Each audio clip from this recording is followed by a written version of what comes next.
Welcome to the Frida Learning series brought to you by NowSecure Academy. This is Module 1, an Introduction to Frida. Hello, my name is Michael Krueger, and I'll be joining you today on your journey through this module. I am the Senior Director of Application Security here at NowSecure. I lead NowSecure's team of expert mobile penetration testers and reverse engineers. Together, we are on the front lines working with security professionals and developers from around the world in our mission to identify and remediate vulnerabilities, mitigate risks, and build a safer ecosystem of mobile applications for all users. Here at NowSecure, we are obsessed with mobile app security and privacy. It's all we do all day, every day. We have been named Mobile Security Testing Leader by IDC and a DevSecOps Transformational Leader by Gartner.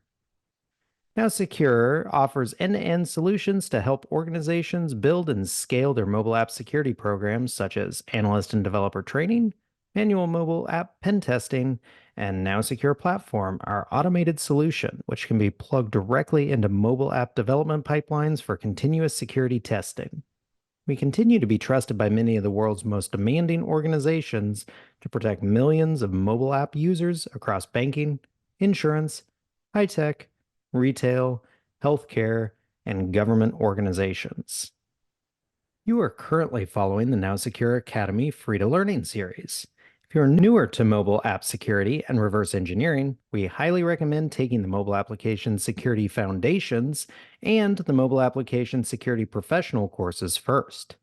Throughout this series, we'll have hands-on activities for you to participate in, so make sure you thoroughly review the requirements and setup steps in each module.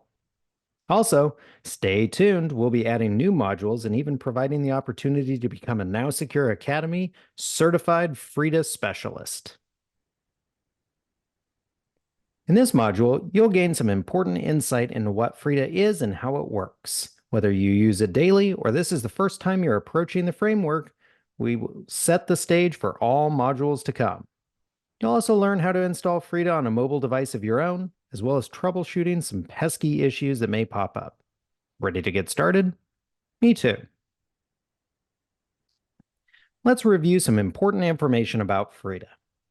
You'll frequently hear the term binary instrumentation used throughout this series. Binary instrumentation is a process of modifying the instructions of a binary program while it executes.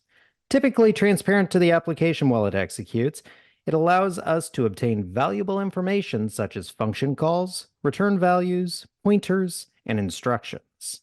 The benefit of binary instrumentation is that it requires no source code, is language independent, meaning that we can apply instrumentation in much the same way regardless if the target is written in Objective-C or, say, Kotlin. It is a complete picture.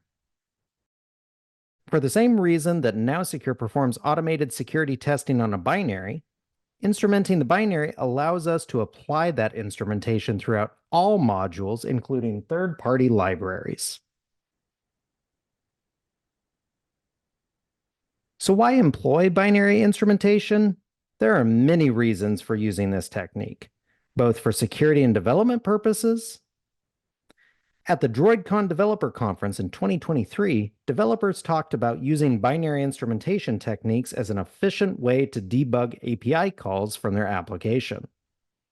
For this learning series, we'll focus mostly on the concepts of using binary instrumentation for reverse engineering or security research. So what is Frida? Frida is a toolkit for dynamic binary instrumentation. It's used by developers, reverse engineers, and security researchers. With Frida, using the techniques of binary instrumentation, we will have the ability to modify how an application behaves at runtime, observe or trace the functionality of the application, regardless of obfuscation that may have been applied. We can execute our own code within the application's context. We can explore the internal structure of the application without the need for any source code whatsoever. Now, Frida is not the only capability available to do some of the things we might want to do, but it does have some clear advantages over others. First, it's cross-platform. It works on the most common architectures, including, and most importantly for us, mobile platforms. It allows you to use well-known development frameworks such as JavaScript or TypeScript, or even other languages such as Python, Java, or even Swift. Best of all, it's open source. It's an active project, completely free, and if it doesn't have the support or features you need, you can be a part of the solution.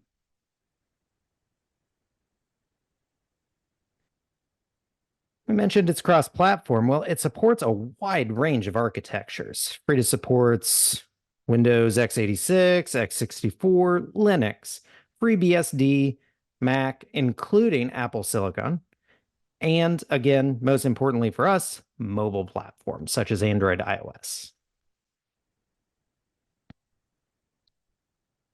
Now, you might be wondering, how does Frida work? Well, Frida works by injecting code into our target application at runtime. And it allows you to interact with it in real time. The code is injected into the process memory of the application or the memory at runtime, which means that it can be used to modify the application's behavior without having to modify the actual source code. In fact, we don't even need source code for any of this. Frida provides a convenient API, allowing you many different ways to interact with that application once it has been instrumented. With rooted or jailbroken devices, your instrumentation scripts can be directly injected into the running process. This functionality is provided by an internal tool called frida-core, which acts as a logistics layer that packages up GumJS into a shared library that injects into the existing software layer, that application, and provides that two-way communication channel for talking to your scripts.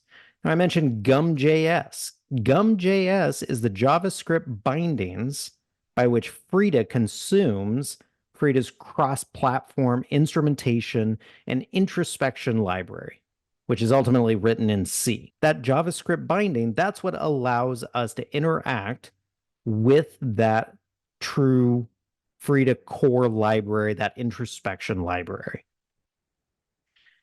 The connected devices are typically iOS and Android devices where frida-server is running.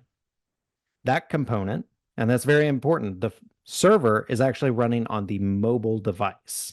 That component is essentially just a daemon that exposes Frida core over TCP, and it's listening on localhost at port 27042 by default. The Frida client then, which is installed on the host, then interacts with Frida server over TCP or USB and sends the instructions for that instrumentation. For jailed or non-rooted devices, we cannot run Frida server as an independent process. But thankfully, we can take advantage of the Frida Gadget to overcome this limitation. Frida's Gadget is a shared library that's meant to be loaded by the app to be instrumented. The gadget may be included with the application by modifying the source code of the program. We can patch it or one of its libraries, such as using a tool like insert dylib, or by using a dynamic linker feature such as LD preload or dyld insert libraries.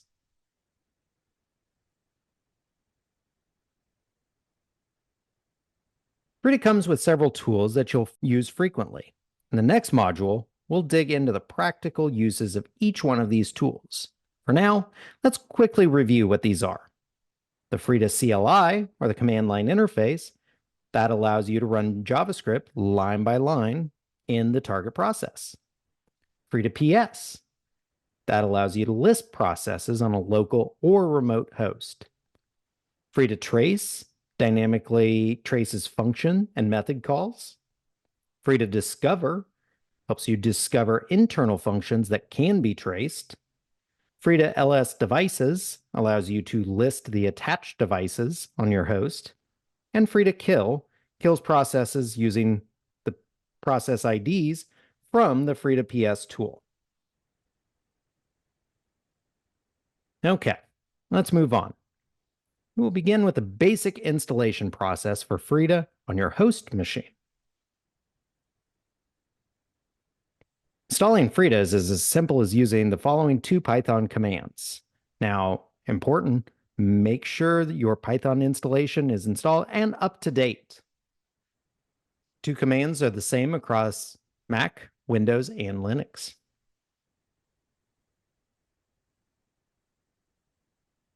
Now that you have Frida installed on your host machine, let's talk about installation on your mobile device. We'll start with Android and then move on to the iOS steps. Let's start with installing with Magisk. So Magisk is a free and open source software for the rooting of Android devices. It was developed by John Wu. You'll need either a physical or virtual Android device that has been previously rooted by Magisk. We will not be reviewing the rooting process in this module. The first link provided will take you to the GitHub repository for Magisk. And you'll be able to find more information there about that rooting process. Feel free to pause this module and come back to it once you've completed the rooting process. Go ahead and pause now. I'll wait. Welcome back. Now that your device is rooted, you want to install the Magisk Frida module. Magisk Frida ensures that Frida starts on boot. If you choose not to go this route, you can follow the next method instead and install, start, and stop manually. Follow the second link to go to the repository specifically for the Magisk Frida module, or visit the third link to find the latest Magisk Frida release. Follow along as we install the Magisk Frida module. First, use ADB to push the downloaded zip file to the phone's storage. In this case, I push to the emulated SD card directory. You won't need to unzip this module before pushing to the phone.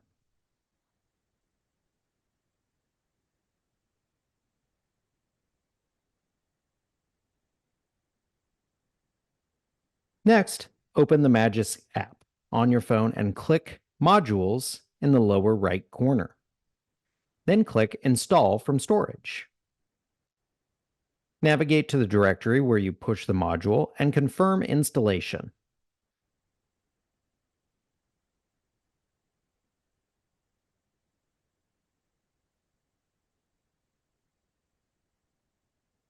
You'll need to restart the phone once installed. Now, Frida is installed and we can restart our device. Frida will start on boot with this method. To install manually, you'll need to determine what architecture your phone is first. In many Android phones, you can use the ADB command shown to return the architecture. In this case, our device is ARM64. Next, navigate to the Frida GitHub repository and find the specific Frida package for your architecture. Make sure it's frida-server, Android, and your architecture as shown. Let's watch the rest of the installation now. Once we've downloaded the correct frida-server, we can use the utility unxz to extract the binary. Once extracted, we'll use ADB push to push the binary. This time, though, to /data/local/temp. We'll then start ADB shell. We ensure we're running as root by entering su.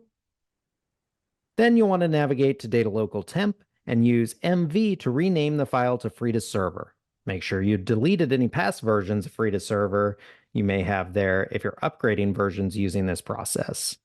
Once renamed, change the permissions on the file and then run it in the background. You now have Frida running.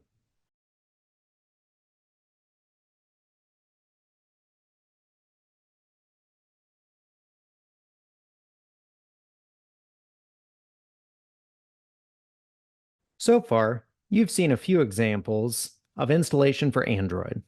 Let's look at some options for iOS. We'll start with an option for installation with Sileo. Sileo is a package manager used with the Pale Rain jailbreak. This is a common setup for newer versions of iOS. If you haven't yet jailbroken your phone, go ahead and pause this module and come back when you've finished installation. Installation with Sileo is quite simple if you follow the steps outlined here. Just be sure though, let's walk through one more example of the installation process. As outlined in the steps, first start Sileo. Then click the plus sign in the upper right corner, enter build.frida.re, and choose Add Source. Once done, select Frida, choose all categories, select Frida again, select the Get option. Go back one step now, and select Queued at the bottom. Now confirm. That's it. Frida's installed. If you're using older versions of iOS, you may have a jailbreak that uses Cydia as a package manager. You'll follow a similar process as you did with Sileo. If you need to pause now to follow the outlined steps, please do so. We do not recommend installing Frida manually to your iOS device in most cases. However, should you have the need, you can follow the steps listed here to get the job done. As with the manual installation on Android, make sure you know your phone's architecture when downloading the correct binary. Congratulations, you've now installed Frida. Let's do a quick test and make sure everything works. Start up your emulator or device and run the command frida-ls-devices. Did you see one or more devices? Great. If you have more than one, you'll need to specify the device by its ID when running Frida commands using the /d flag. Let's do one more test. Run frida-ps with the -UIA flags. You should hopefully see a list of processes running on your phone and their package identifier. If everything looks good, you're ready to begin using Frida. On the next slide, we'll review some of the common issues and how to resolve them. Few tips for success. First, make sure your device is plugged in and available to connect to. You may otherwise see a waiting message. If you see a failure to enumerate error, you may want to restart Frida or your phone. On iOS, frida-server may not be installed or running properly if you see this error. Which leads us to the most important thing. Make sure Frida is running. If it's not, you're likely to see an error message like the one highlighted here. Well done. You're almost finished with this module. In this module, you learned that Frida is a dynamic binary instrumentation framework. It allows us to inject scripts into a running process and retrieve information from or manipulate the application. You learned that it can work with both rooted or jailbroken, as well as non-rooted or jailed mobile devices. And you also learned that it's very important to make sure that you have Frida running on your device or the gadget is embedded into your target application. In a future module, we'll walk through the process of embedding the gadget for use in these situations. Now, before we end, I invite you to take advantage of this hands-on exercise. Let's try a simple exercise to make sure everything is working properly. Were you able to successfully complete the installation process? Follow the instructions provided earlier to install Frida for your device. Once you've done that, run the command frida-ps-UIA. You should see a list of processes running on your device. Go ahead and answer the following questions. Were you able to successfully complete the Frida installation? And are there any processes or apps that Frida listed that you were surprised to see? Thank you for viewing this module of the NowSecure Academy Frida Learning Series. In Module 2, we'll begin reviewing Frida's internal tools and go through some hands-on exercises to give you practical experience using them.